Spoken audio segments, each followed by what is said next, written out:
Telangana dream project regional ring road పనుల్లో ఆలస్యం కొనసాగుతూనే ఉంది. ఇక ఈ ప్రాజెక్టులో భాగమైన ఉత్తర ప్రాంతం టెండర్ల గడువును జాతీయ రహదారుల సంస్థ ఆరోసారి పొడిగించింది. తాజాగా ఆగస్టు 30 వరకు గడువు పొడిగిస్తూ నిర్ణయం తీసుకుంది. కేంద్ర అనుమతుల జాప్యంతో ప్రాజెక్టు ముందుకు సాగడం లేదని ఆరోపణలు వస్తున్నాయి.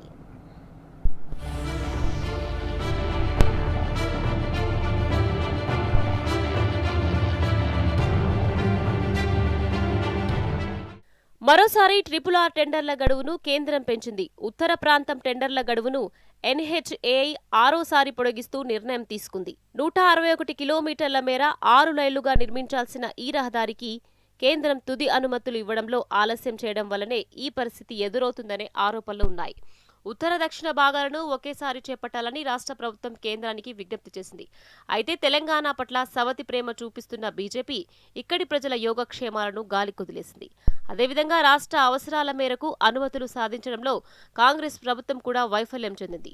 భారత్ మాల్ పరియోజన ఫేజ్ 1 కింద నేషనల్ హైవే 161లో భాగంగా 161 కిలోమీటర్ల పొడవుతో సంగారెడ్డి చౌటుప్పల్ మధ్య 6 లైన్ల రహదారి నిర్మించాలని నిర్ణయించారు. అందులో భాగంగా నవంబర్ 11, 2025న NHAI రహదారి నిర్మాణానికి టెండర్లను ఆహ్వానించారు. హైబ్రిడ్ యాన్యుటీ మోడల్ ద్వారా ఈ ప్రాజెక్టును అమలు చేయాలని ప్రతిపాదించారు. అయితే కేంద్ర అనుమతుల జాప్యం వల్ల టెండర్ల ప్రక్రియ ఇప్పటికే 5 సార్లు వాయిదా పడింది. ఈ పరిణామాన్ని R&B శాఖ ముందే ఊహించినట్లు అధికారులు చెబుతున్నారు.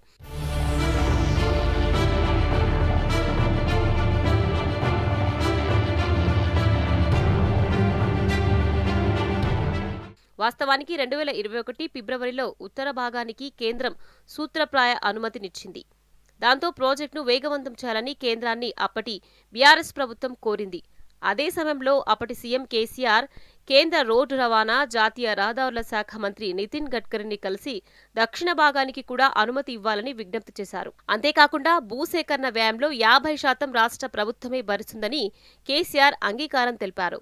ఉత్తర భాగం కోసం సుమారు 1918 హెక్టార్ల భూమి అవసరం కాగా సుమారు 60% భూసేకరణ జరిపినట్లు R&B అధికారులు చెబుతున్నారు. 2023 డిసెంబర్లో కాంగ్రెస్ అధికారంలోకి వచ్చిన తర్వాత ప్రాజెక్టు పనులు ఆలస్యమవుతున్నాయి. ఈ నేపథ్యంలో దక్షిణ భాగం అలైన్మెంట్ మార్చడం వివాదాస్పదంగా మారింది.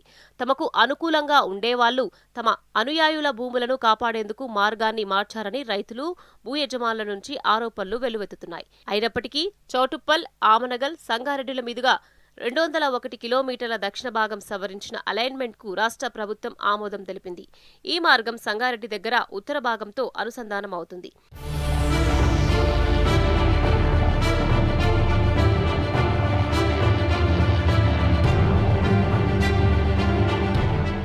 ఈ మధ్య బీజేపీ రాజ్యసభ సభ్యుడు లక్ష్మణ్ అడిగిన ప్రశ్నలకు కేంద్ర మంత్రి నితిన్ గడ్కరీ సమాధానంగా ఉత్తర భాగానికి సంబంధించిన డీటెయిల్ ప్రాజెక్టు రిపోర్టు సిద్ధమైందని వెల్లడించారు.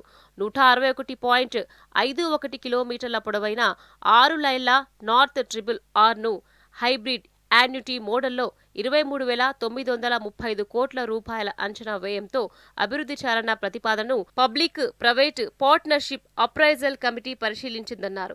ఉత్తర భాగానికి అవసరమైన భూమిలో 99% మేరకు జాతీయ రహదారుల చట్టంలోని సెక్షన్ 3D కింద నోటిఫికేషన్లు జారీ చేశామన్నారు. దాదాపు 87% భూమికి సెక్షన్ 3G కింద పరిహారాలు కూడా ప్రకటించినట్లు కేంద్ర మంత్రి తెలిపారు.